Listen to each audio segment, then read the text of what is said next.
Praise the lord. యేసు రక్తమే జయము. మన రక్షకుడు మన విమోచకుడు అయిన యేసుక్రీస్తు పరిశుద్ధ నామములో అందరికీ వందనాలు. చిన్న ప్రార్థన ద్వారా ఈ రాత్రికాల వాక్య ధ్యానం చేసుకుందాము.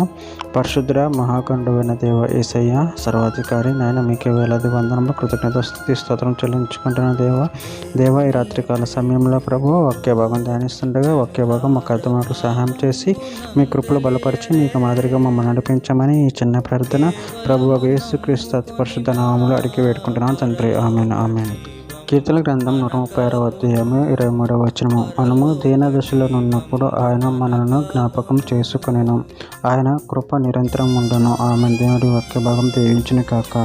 ప్రభునందు ప్రియులారా, మనము ఇక్కడ వాక్య భాగంలో గమనించినట్లయితే మనము దీన దశలో ఉన్నప్పుడు ఆయన మనలను జ్ఞాపకం చేసుకొనెను, ఆయన కృప నిరంతరం ఉండును. అదేవిధంగా వాక్య భాగంలో గమనించినట్లయితే యెషయా గ్రంథం 63వ అధ్యాయం 9వ వచనంలో వారి యావత్ బాధలు ఆయన బాధనొందెను, ఆయన సన్నిధి దూత వారిని రక్షించెను, ప్రేమ చేతను తాళమి చేతను వారిని విమోచించెను, పూర్వ దినములన్నిటను ఆయన వారిని ఎత్తుకొనొచ్చు మోసుకొనొచ్చు వచ్చెను.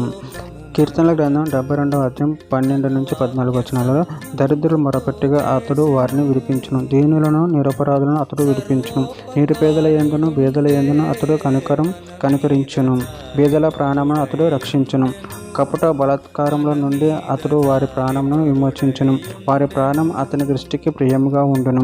కీర్తన గ్రంథం 116వ అధ్యాయం 6వ వచనం యెహోవా సాధులను కాపాడువాడు, నేను కృంగి ఉండగా ఆయన నన్ను రక్షించెను.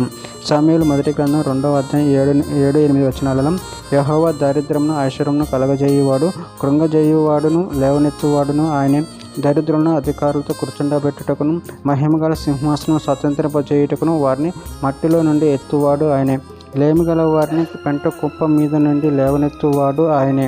భూమి యొక్క స్తంభములు యెహోవా వశము, లోకమును వాటి మీద ఆయన నిలిపి ఉన్నాడు.